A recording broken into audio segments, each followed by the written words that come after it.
ព្រឹត្តិការណ៍ក៏សង្ក្រាន្តឆ្នាំនេះគឺយើងបានឃើញជាមួយនឹង masker ក្នុងតំណាងនោះគឺបងវិទ្យាអសន្តិភាពរួចមកហើយឥឡូវនេះគឺយើងបានមកឃើញជាមួយនឹងបណ្ដាំសោដែលមានរូបជាមួយនឹងវិទ្យាកងទ័ពរបស់យើងដែលជាការរំលឹកនឹកគុណទៅដល់វិទ្យាកងទ័ពរបស់យើងដែលបានបូជាឈាមស្រស់សាច់ស្រស់នៅក្នុងការការពារទឹកដីរបស់យើងនៅក្នុងពេលកន្លងមកនេះហើយជាពិសេសគឺពួកយើងតែនៅជាមួយនឹងបងវិទ្យាកងទ័ពជានិច្ចពុកម៉ែបងប្អូនទាំងអស់គ្នាអាចធ្វើការជួយជាមួយនឹងរូបបណ្ដាំសោវិទ្យាកងទ័ពដែលមានតម្លៃត្រឹមតែ40000រៀល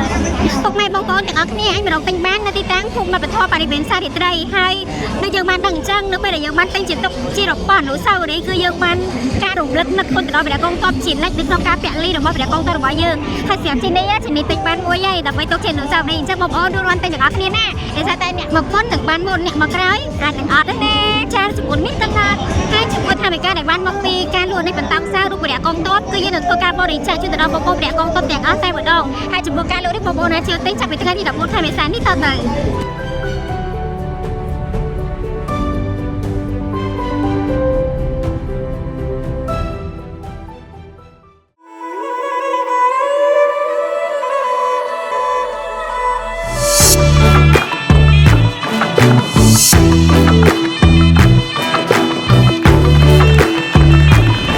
ជួបជុំគ្នាក្នុងព្រឹត្តិការណ៍នគរសង្ក្រាន្តនៅរាជធានីភ្នំពេញពីថ្ងៃទី14ដល់19ខែមេសាឆ្នាំ2026